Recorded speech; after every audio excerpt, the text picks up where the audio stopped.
भाग एक। दयावान भूत। सच्ची डरावनी कहानियाँ। दयावान भूत पर आ रही है असीम दया। अभी अभी हाल ही में तो खमेसर आया था इस कस्बे में। ऐसा कस्बा जो धीरे धीरे शहर का रूप ले रहा था। इधर उधर दूर दूर तक निर्माणाधीन बिल्डिंगें बिखरी पड़ी थी। कहीं कहीं आसपास में कई सारी बिल्डिंगें बन रही थी तो कहीं कहीं एकदम से सन्नाटा पसरा था। दूर दूर तक एक भी घर नहीं तो किसी किसी एरिया में एक आध कच्ची झोपड़ियां नजर आ जा रही थी। दरअसल खमेसर का बड़ा भाई रमेसर इस कस्बे में दैनिक मजदूरी का काम करता था।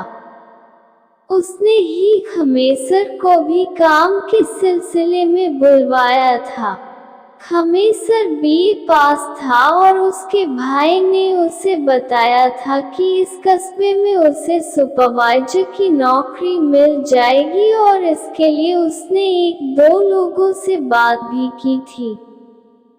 जून की तपती दोपहरी में खमेसर साइकिल दौड़ाता हुआ भाई द्वारा दिए पते की ओर भागा चला जा रहा था। उबड़ खाबड़ रास्ते पर वह तेजी से साइकिल चला रहा था। वह पसीने से पूरा भीग चुका था। उसने साइकिल धीमी की और पास में दिख रही एक कटरैनी दुकान की ओर बढ़ चला। कटरैनी दुकान पर पहुंचकर उसने दुकानदार को कागज पर लिखा पता दिखाया और दुकानदार के बताए हुए कच्चे रास्ते पर फिर से आगे बढ़ने लगा।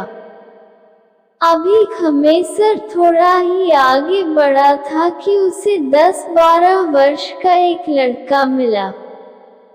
लड़के ने हाथ दिखाकर खमेसर को रोकने का इशारा किया और कहा कि अंकल, मुझे भी ले चलेंगे क्या? खमेसर रुककर वह पता दिखाया और बताया कि उसे यहाँ पहुँचना जरूरी है। फिर उस लड़के ने कहा कि यह पता उसे पता है और उसे भी उधर ही जाना है। फिर क्या था, खमेसर ने उस लड़के को साइकिल पर आगे ही बैठा लिया और उससे कुछ बातें करते हुए आगे बढ़ने लगा। लगभग 10-12 मिनट के बाद लड़के ने खमेसर को एक बन रही बिल्डिंग के तरफ इशारा करते हुए बताया कि यह वही बिल्डिंग है जिसका पता आप पूछ रहे हैं। फिर लड़के ने कहा कि अंकल, पहले आप अपना काम कर ले, फिर मेरा घर थोड़ा और आगे है, वहां मुझे छोड़ देना। खमेसर ने हामी भर दी और अपनी साइकिल को उस बन रही बिल्डिंग की तरफ मोड़ दी। बिल्डिंग के पास पहुंचते ही उसे एक आदमी मिल गया जो शायद वॉचमैन था। खमेसर ने उस व्यक्ति को वो कागज दिखाया और पूछा कि यह पता यही का है ना?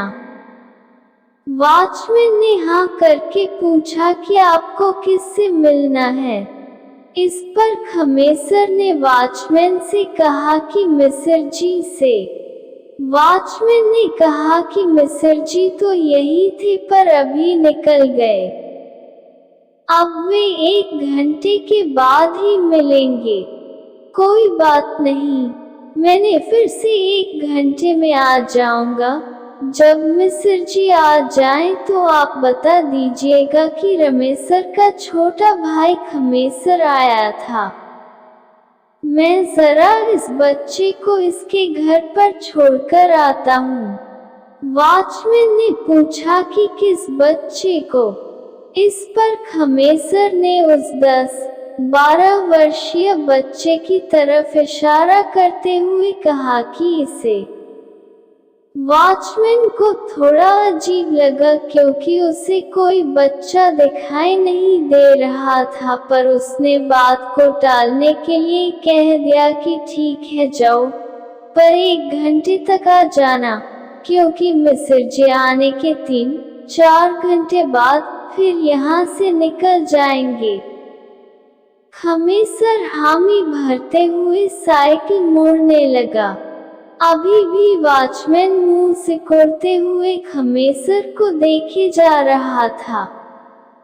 खमेसर बच्चे के बताए हुए रास्ते पर फिर से साइकिल दौड़ने लगा। लगभग 30-35 मिनट साइकिल दौड़ने के बाद वह एक सुनसान इलाके में पहुंचा। इस इलाके की जमीन पूरी तरह से ऊबड़-खाबड़ और जंगली थी। जगह जगह झाड़ियां आदि उगी हुई थी। कहीं कहीं कुछ छोटे बड़े गड्ढे भी थे। खमेसर ने कौतूहल से उस बच्चे से पूछा कि क्या तुम इस इलाके में रहते हो? बच्चे ने हाँ कहते हुए कहा कि हाँ अंकल, मैं इसी इलाके में रहता हूँ। फिर सामने एक खंडहर जैसी जगह की ओर इशारा करते हुए कहा कि अंकल मैं यही रहता हूँ, आप मुझे यही छोड़ दीजिए, अब मैं चला जाऊंगा। खमेसर के दिमाग में तो मिस्र जी से मिलना है, कहीं देर न हो जाए, यही बात चल रही थी। अस्तु उसने बच्चे से और कुछ पूछे बिना बच्चे को वहीं उतार कर तेजी से साइकिल मोड़कर फिर उसी रास्ते पर वापस साइकिल दौड़ाने लगा। 30-35 मिनट साइकिल दौड़ाने के बाद वह फिर से अपने पते पर आ गया। वॉचमैन ने बताया कि मिस्र जी आ गए हैं और इतना कहते हुए वह उसे लेकर उस बन रही बिल्डिंग के अंदर पहुंचा। अंदर मिस्र जी कुछ लोगों से बात कर रहे थे। वॉचमैन द्वारा परिचय कराए जाने के बाद खमेसर ने मिस्र जी की पैरवी की। फिर बातचीत हुई और मिस्र जी के ये कहने की बात कि कल से तुम काम पर आ जाना। प्रसन्न मन से खमेसर मिस्र जी का धन्यवाद करते हुए उस बिल्डिंग से बाहर निकल गया। बिल्डिंग से बाहर निकलने के बाद खमेसर काफी शांति महसूस कर रहा था, क्योंकि वह लगभग 8-10 दिनों से काम की तलाश में इधर उधर भाग रहा था।